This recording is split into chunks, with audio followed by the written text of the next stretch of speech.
Hello दोस्तों, नमस्कार। आज टॉपिक का शीर्षक है nepotism causes and effect. Hindustan में भाई भतीजावाद, उसके कारण और उसके दूरगामी परिणाम। आखिर भाई भतीजावाद के बारे में मैं क्यों चर्चा कर रहा हूं? इसका कारण यह है कि 15 अगस्त 2022 को प्रधानमंत्री ने लाल किले के प्राचीर से संबोधित करते हुए कहा कि देश में भ्रष्टाचार और भाई भतीजावाद मतलब निपोटिज्म एंड करप्शन, ये दो महत्वपूर्ण चैलेंजेस हैं और इससे निपटना आवश्यक है अगर देश की त्वरित तरक्की चाहिए। और दोस्तों, इसमें बहुत बड़ी सच्चाई है।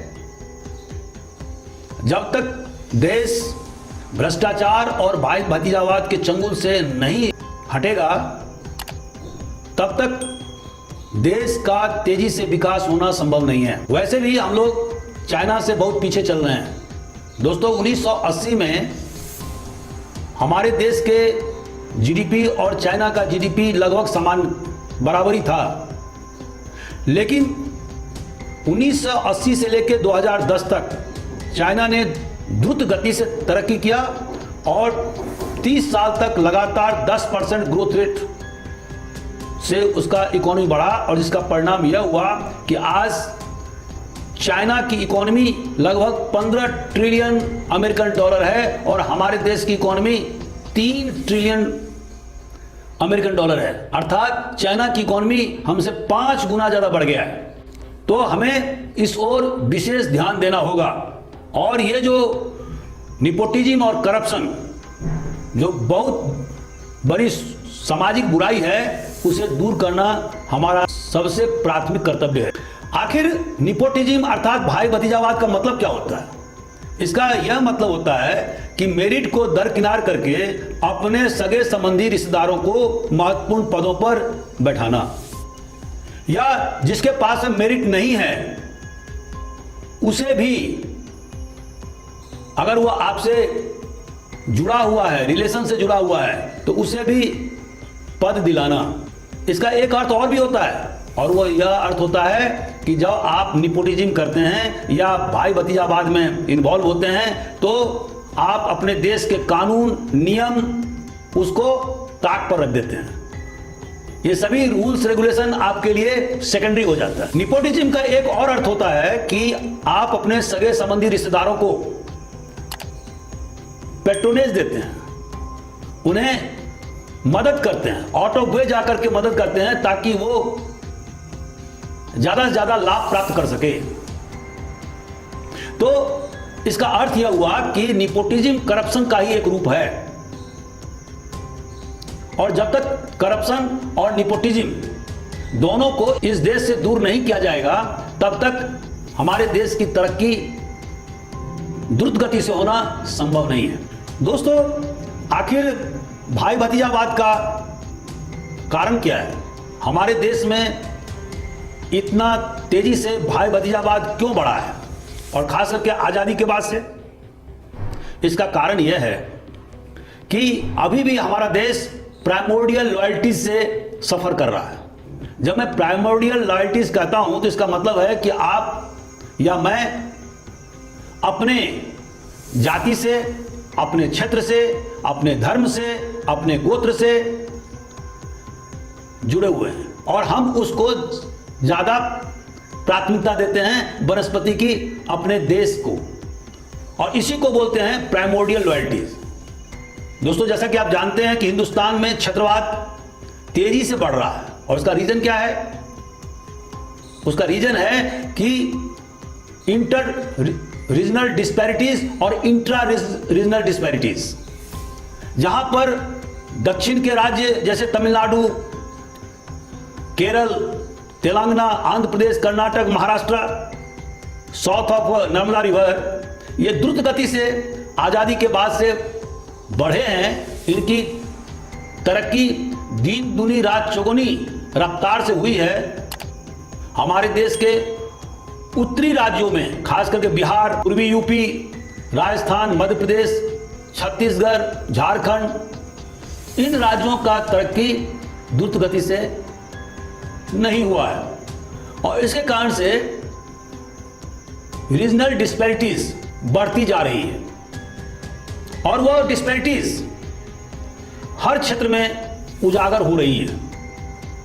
उसे हमें कम करना होगा। इतना ही नहीं, इंट्रा रीजनल डिस्पैरिटी भी बढ़ती जा रही है। एक ही राज्य में कुछ क्षेत्र बहुत ज्यादा विकसित हो गए हैं जबकि कुछ क्षेत्र बहुत पिछड़े हैं। जैसे उदाहरण के तौर पर यूपी को लीजिए। पूर्वी यूपी अभी भी बहुत पिछड़ा है और उसका पर कैपिटा इनकम बहुत कम है, जबकि पश्चिमी यूपी ग्रीन रिवॉल्यूशन के कारण से काफी प्रगति पर है और उसके पर कैपिटा इनकम भी बहुत ज्यादा बढ़े हैं। तो इस ओर भी हमें ध्यान देना होगा। इसी तरह से हमारा देश जातिवाद के चंगुल में फंसा हुआ है। हालांकि आजादी के बाद से वर्टिकल सॉलिडारिटीज में कमी हुई है, लेकिन जातियों का हॉरिजॉन्टल सॉलिडारिटी बहुत ज्यादा बढ़ा है।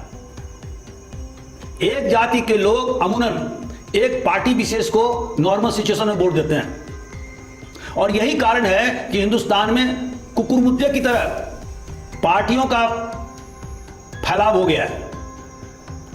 एक एक जाति की पार्टी विभिन्न राज्यों में बन गई है और ये पार्टियां अपने जाति के अलावा दूसरी जाति की तरफ देखती भी नहीं है और इसे निपोटिज्म या भाई भतीजावाद को प्रश्रय मिलता है। इसी तरह से हमारा देश गोत्रवाद के चंगुल में फंसा हुआ है। एक गोत्र के लोग अपने आप को कंसोलिडेट करते हैं, दूसरे गोत्र से के लोगों से बात करना पसंद नहीं करते हैं। एक धर्म के लोग दूसरे धर्म के लोगों से बात करना पसंद नहीं करते हैं, उनके बीच में कोई कम्युनिकेशन नहीं होता है। एक ही गांव में हिंदू मुसलमान हैं लेकिन एक दूसरे से कोई संपर्क नहीं है। हालांकि इस बिलगाव में कमी आई है, लेकिन जितना कमी आना चाहिए था उतना कमी नहीं हो पाई है। तो दोस्तों, ये जो जाति, धर्म, क्षेत्र और भाषा, गोत्र, इन सभी के प्रति जो हमारा प्राथमिक लॉयल्टीज है वो हमें नेशनल सॉलिडारिटीज से रोकता है। हमारे देश को इन्हीं प्राइमोर्डियल लॉयल्टीज के कारण खतरा उत्पन्न होता है और हमारे लोग व्यापक दृष्टिकोण से सोच नहीं पाते हैं। दोस्तों, जैसा कि आप जानते हैं कि हमारा देश एक अनइक्वल सोसाइटी है, एक असमान समाज है जिसमें कि 20% लोग तो अभी भी 2 जून खाना नहीं खा सकते और उनकी तादाद लगभग 30 करोड़ है और वह प्रतिदिन $1 अर्थात 80 रुपये भी कमाने की क्षमता नहीं रखते या उन्हें ऐसा अवसर नहीं मिलता।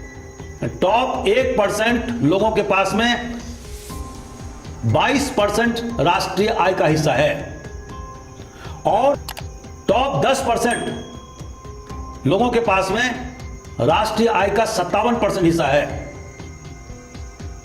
तो हमारा देश एक अनइक्वल सोसाइटी के रूप में तब्दील होता जा रहा है। जब हमें आजादी मिली तो तत्कालीन सरकार ने कोशिश किया था कि इस असमानता को दूर किया जाए।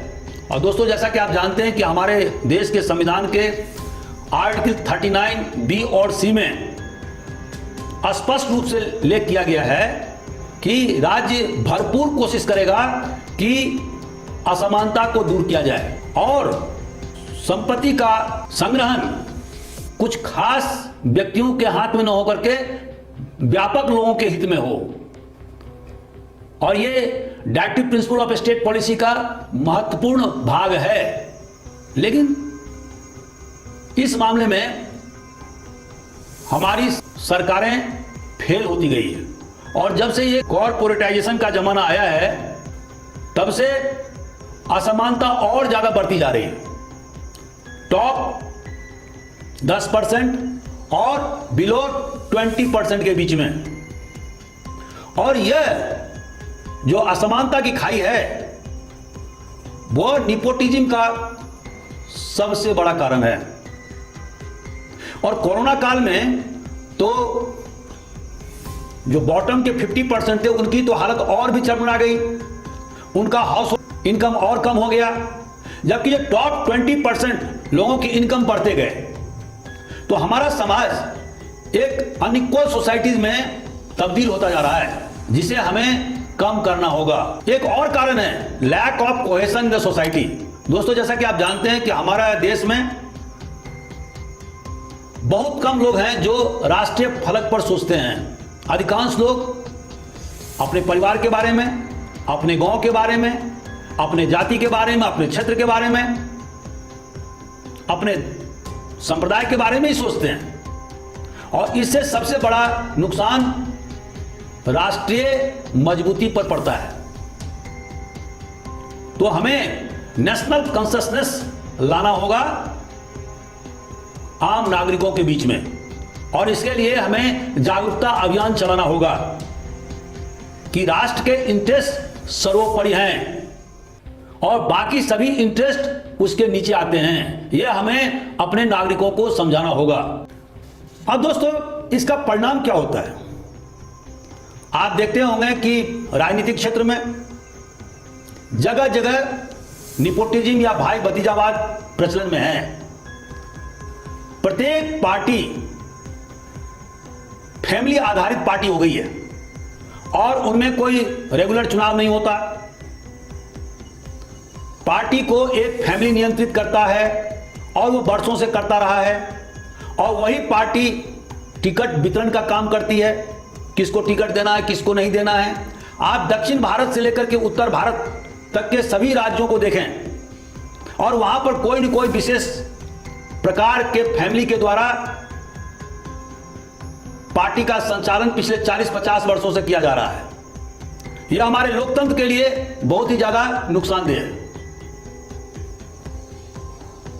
इसी तरह से राष्ट्रीय स्तर पर भी पार्टियों का संचालन फैमिलीज के द्वारा या भाई भतीजावाद के आधार पर किया जा रहा है। चाहे वो बीजेपी हो, चाहे वो कांग्रेस हो, केवल कम्युनिस्ट पार्टी को छोड़ करके हिंदुस्तान में कोई भी पार्टी ऐसी नहीं है जो कि निपोटिज्म की शिकार नहीं है।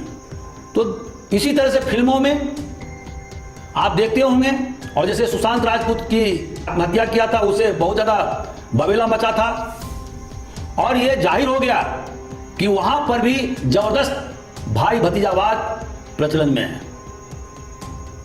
हीरो के पुत्र हीरो, हीरोइन के पुत्री हीरोइन, ये सिलसिला 4-5 पीढ़ियों से चलता आ रहा है। उसी तरह से दूसरे प्रोफेशन में भी हम यह देखते हैं, जैसे डॉक्टर के पुत्र डॉक्टर, और जिस डॉक्टर के पुत्र कंपीट नहीं कर पाते हैं तो वो डोनेशन देकर के अपने बेटे को डॉक्टर बना देते हैं। क्योंकि हिंदुस्तान एक सेगमेंटेड सोसाइटी है, समाज कंपार्टमेंटलाइजेशन में बटा हुआ है, और यहां पर एक क्षेत्र में जिस परिवार को महारत है वो दूसरे क्षेत्र में नहीं जा सकता है।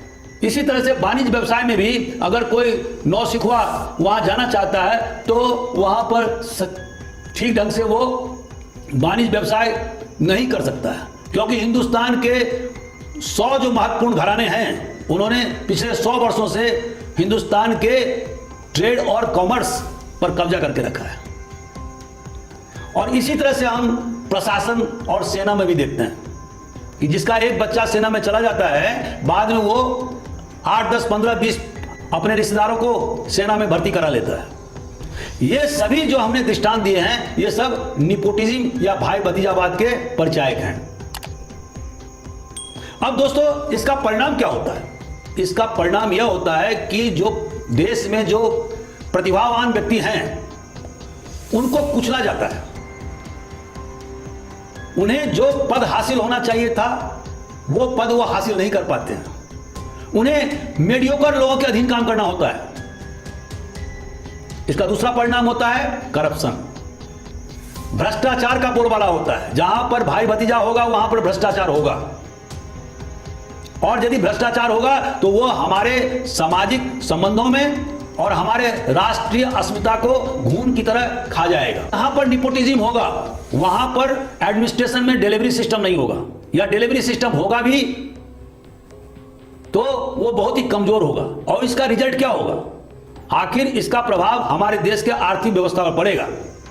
हम तेज गति से देश का विकास नहीं कर सकते क्योंकि जो मेन पावर हमने लगाए हैं उनमें वो क्षमता नहीं है कि वो 8% 10% ग्रोथ रेट कर सके। और इसका दूरगामी परिणाम क्या होता है?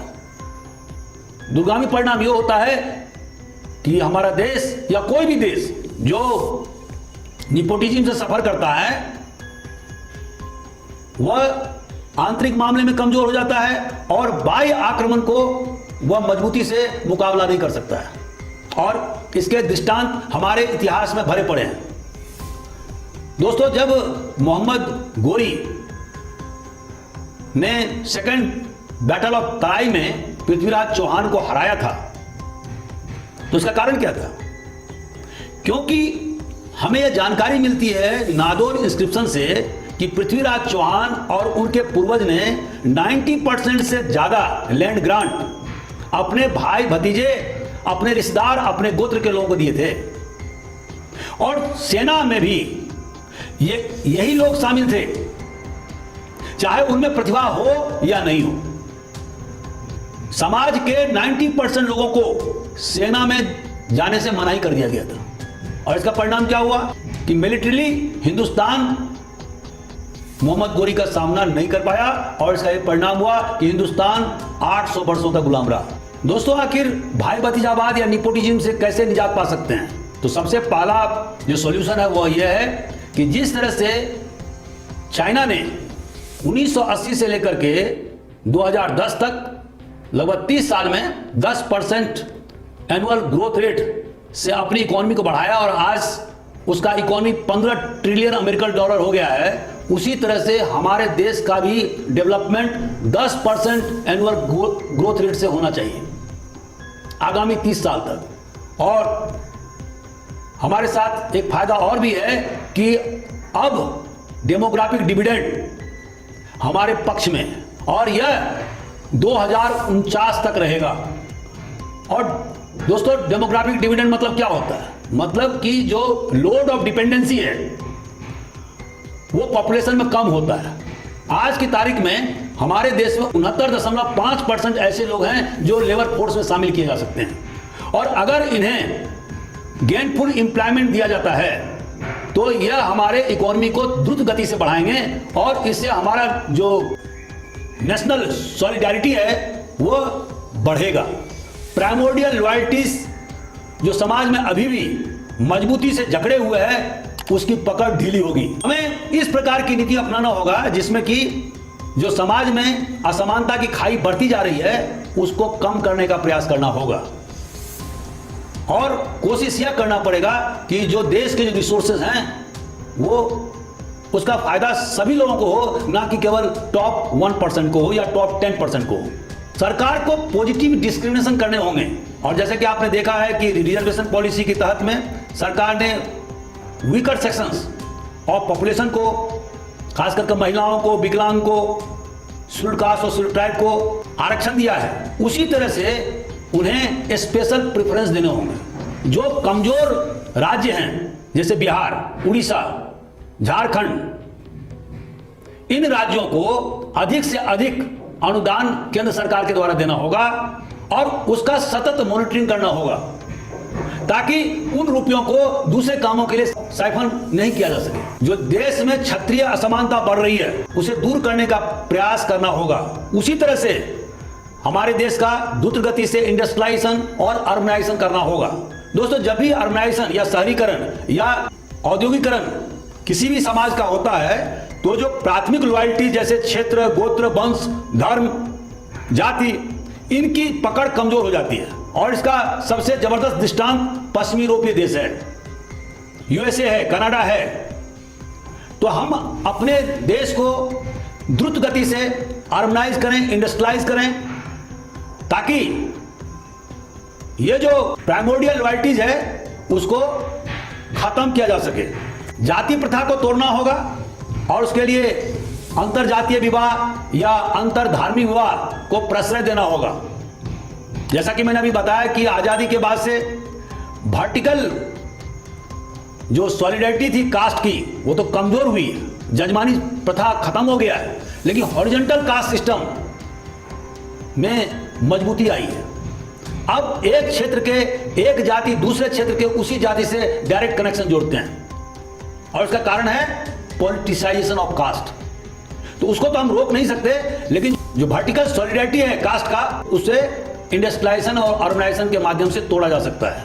दोस्तों, जब द्रुत गति से देश का विकास होगा तो पिछड़े क्षेत्र के लोग एम्प्लॉयमेंट के लिए, रोजगार के लिए या बेहतर विकल्प के लिए, अवसर के लिए वो एक क्षेत्र से दूसरे क्षेत्र जाएंगे और इस तरह से जब हमारे देश में मोबिलिटी बढ़ेगा तो इससे भी नेशनल कॉन्शसनेस को बढ़ावा मिलेगा। और जो जो हमारा नेशनल कॉन्शसनेस बढ़ेगा, जब हम साइकोलॉजिकली अपने आप को वन इंडियन के रूप में देखेंगे, क्यों क्यों निपोटिज्म या करप्शन के फ्रीक्वेंसी में भी कमी आएगी। तो दोस्तों, आज का हमारा वीडियो कैसा लगा? अगर आपको अच्छा लगता है तो जरूर आप अपने बहुमूल्य सुझाव से अवगत कराएं। Thank you very much.